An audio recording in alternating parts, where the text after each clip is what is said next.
రామ్ చరణ్ గారు అయ్యప్ప మాలలో కడప దర్గాకి వెళ్ళారు.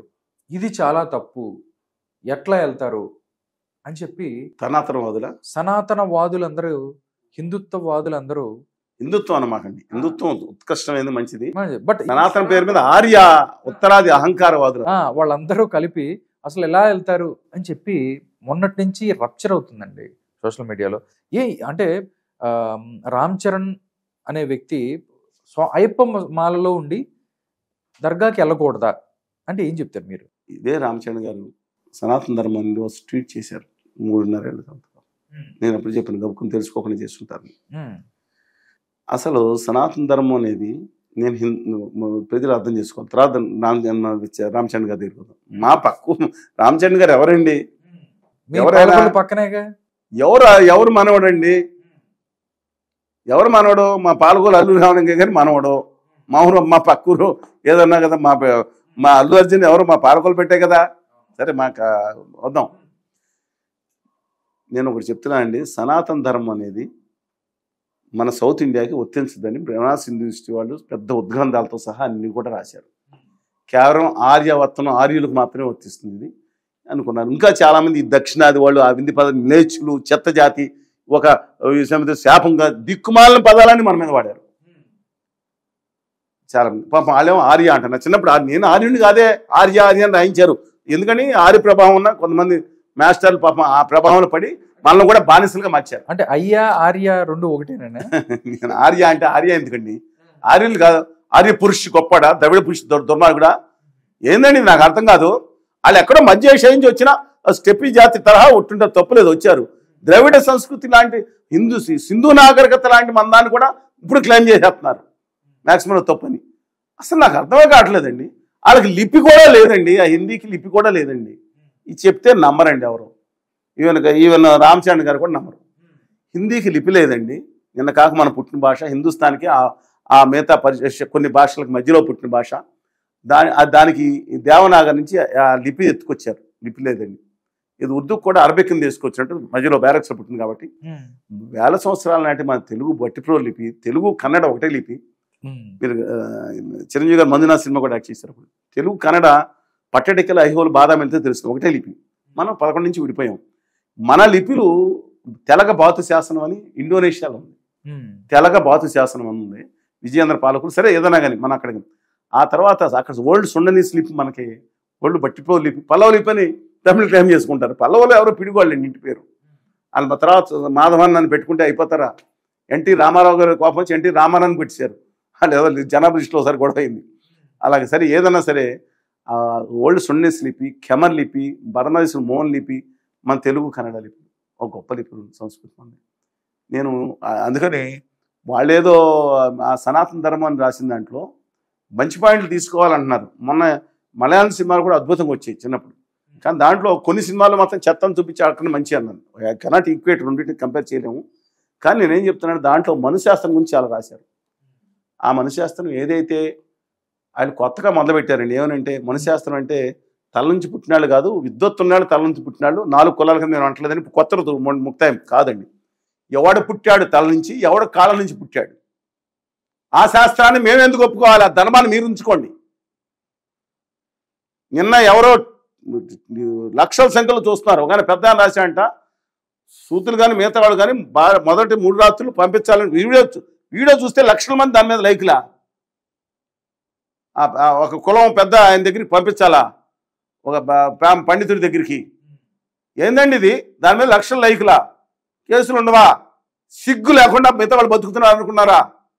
ఆర్య సంస్కృతి గొప్పదైతే ఈ దేశ మూలవాసులైన ద్రవిడ సంస్కృతి కానీ మిగతా మూలవాసులు ఏమనుకోవాలండి? నేను ఢిల్లీకి చాలా కాలం కింద వెళ్ళాను. ఓ చిత్ర పెద్ద ఆయనతో మాట్లాడినప్పుడు అసలు పురాణాల్లో వచ్చింది అసలు వెంకటేశ్వర లేడంటారు.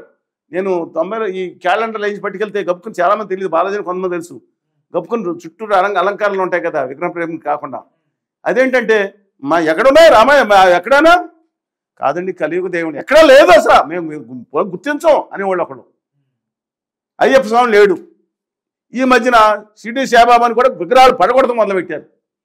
అంటే ఏం చేయాలి? మా పోలేరమ్మ, దయచేసి మా ఊళ్ళమ్మ, మా మైసమ్మ, మా ఎల్లమ్మ మా దేశంలో తెలుపులమ్మ వీళ్ళందరినీ మేము ఈ దశాబ్దాలు శతాబ్దాల నుంచి ఆ పక్కకి ఎక్కడి నుంచో ఆరు పేరు తీసుకొచ్చి తగిలిచ్చారు.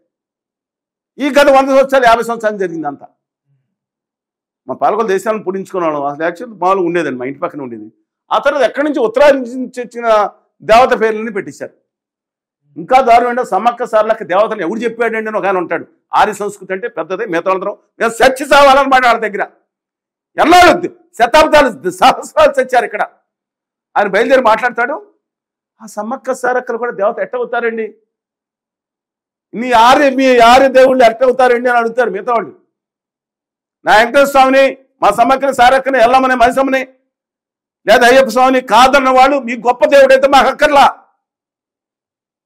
చెప్తున్నా, మాకు అక్కర్లేదా దేవుడు, మానవత్వంలో చూస్తాం, వెంకటేశ్వర స్వామిని వెళ్తాం కాదన్న వాళ్ళ సంగతి చెప్తున్నాను నేను.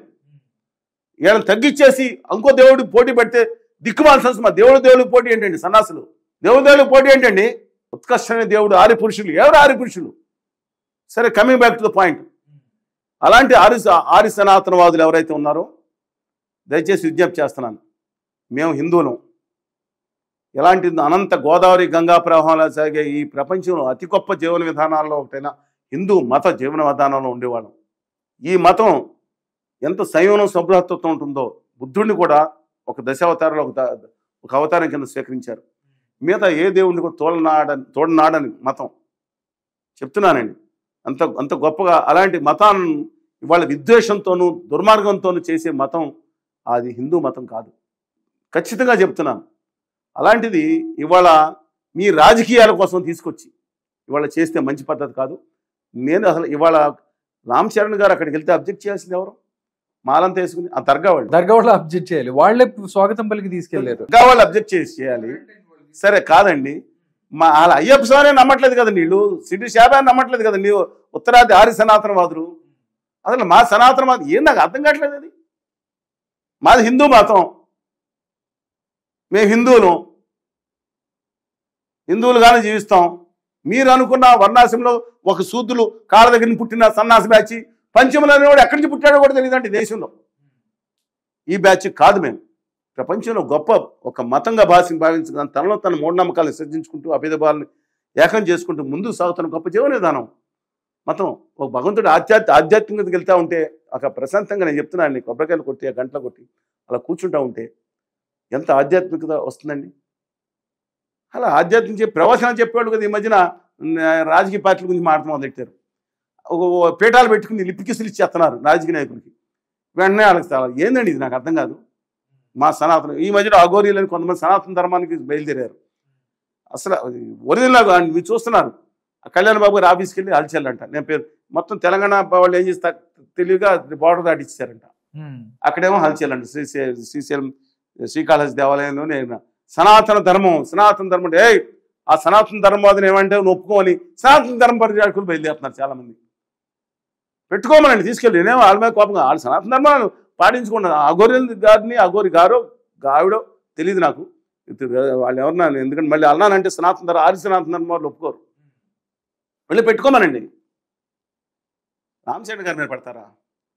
అతను ఆయన ఏ రోజు నుంచి కూడా చెప్తున్నా, ఏ రోజు కూడా దాంట్లోనే ఉంటాడు. ఆయన మాల వేసుకుంటారు. నాన్నగారు కూడా కుటుంబం ఆయన ఉంటే ఆయన ట్రోల్ చేయటం ఎంత తప్పండి. అన్నిటికన్నా ఏంటంటే నేను ఒకటేనండి, అయ్యప్ప స్వాములు ఏదైతే సంఘం ఒకటి ఉందో వాళ్ళు వచ్చి రామ్ చరణ్ ఇల్లు ముట్టడిస్తాము, దీనికి క్షమాపణ చెప్పాలని చెప్పి నేను ఒక వీడియో చూసానండి. అయ్యప్ప భక్తుని మనం గౌరవిద్దాం. ఎందుకంటే ఉత్కృష్టమైన కాదండి, వాళ్ళు ఒక త్యాగం 40 రోజుల పాటు అన్నీ వదిలేసి తెల్లారి వాళ్ళు పూజలు చేసి భగవన్నాన్ని స్మరణ చేసి ప్రతి కొంతమంది గురుస్వాములు భోజనాలు వెళ్ళే ముందల పెట్టుకొని 4 గంటలు వేసి చన్నీళ్ళతో స్నానం చేసి అన్నీ విసర్జించి అంత గొప్ప. నేను చెప్తున్నా కదండి, పవిత్రంగా ఉండేవాళ్ళు వాళ్ళని గౌరవిస్తాను. ఏమది ఎలాగ ఉన్నా సరే. కానీ రాజకీయ ప్రేరేపితంగా చేసే విధానాలు తప్పండి. నేను ఎందుకంటే అలాంటి కోణం ఏమన్నా గమనించారా? నాకు తెలియదు, కానీ అలా దయచేసి my with due respect to everybody, with due respect them. దానివల్ల ఏమవుతుందండి? అసలు ఆర్య సనాతనవాదులు అయ్యప్ప స్వామి ఎవరంటే మీరు అయ్యప్ప స్వామి దాంట్లోకి వెళ్ళకూడదు, మనం కొట్టుకుంటున్నాం. ఇక్కడే పెట్టుకుని గొడవ చేసుకుని అసలు రేపొద్దున ఆయన మాలేసుకుంటూ మానిపించేస్తారా? కాదండి. ఒకటి చెప్తున్నాను. మన తిరుపతి గుడిలోకి గడ్డం పెట్టుకుని చాలామంది వెంకటేశ్వర స్వామికి రోజు బంగారు పుష్కాలు మహబూబ్ నుంచి అంట వాళ్ళు ఇచ్చినవే పూజిస్తారు. వాళ్ళ పేర్లు ఎవరో తెలియదు. మా అమ్మ ఇక్బరుద్దీన్ ఎవరు ఉన్నారు, బీబీ నాంచారి అనుకున్నాం. వాళ్ళు కూడా వాళ్ళు రేపొద్దున వస్తే శర్వాణి వేసుకుని వస్తారు. ఆ లోపల అమ్మ వెళ్ళేది అంటే వచ్చినా మరి వాళ్ళు బీబీ నాంచారి వాళ్ళ మతమే కదండి, వెంకటేశ్వర స్వామి గారి ధర్మపత్ని అని మనం ఉన్నా. అందుకని ఇప్పుడు ఏం చేయాలి? ఇప్పుడు అది కాదండి, మా చిన్న తిరుపతికి వస్తారు, లేదా మా వెంకటేశ్వర స్వామి టెంపుల్ పాలకొల్లో ఉంది ఎక్కడో, మా వాళ్ళు వస్తారు. ఇప్పుడు వస్తే మేమేం చేయాలి? వెంటనే ముస్లిం సంఘాలందరూ వాళ్ళని బహిష్కరించేసి ఈ సంగతి తెలుస్తాం, తాడ తెలుస్తాం. అరే పరమోత్సాహనం, ఈ దేశానికి అభరణం, అది గొప్ప అయ్యస్వామిని మనం చేద్దాంగా, మనం వాళ్ళని గౌరవిద్దాం. కానీ దయచేసి ఎవరి చేతిలోనూ ఎవరిలో పడవద్దండి. మతాన్ని నిలబెట్టుకుందాం. అసలే హైందవ ధర్మాన్ని మీరు వీళ్ళు చేసే పనులు పోరాటం చేసామని వీళ్ళ గురించి ఇంకోళ్ళు వచ్చారు, ఆర్య సనాతనవాదం మేము సంగతి తెలుసుకున్నాను. వెళ్ళా బార్డర్ సంగతి చూడమనండి.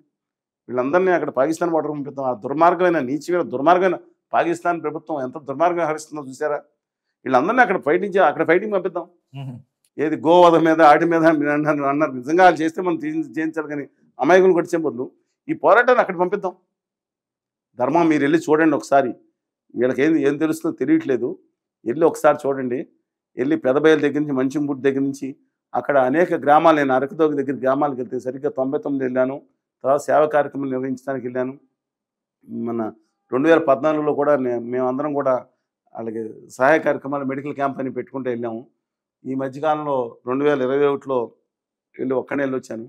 చాలా గూడాలు 99 కాదు 100% హిందూ గూడాలన్నీ క్రిస్టియన్ పల్లెలుగా మారిపోయాయి. నేను చెప్పిన సత్యం.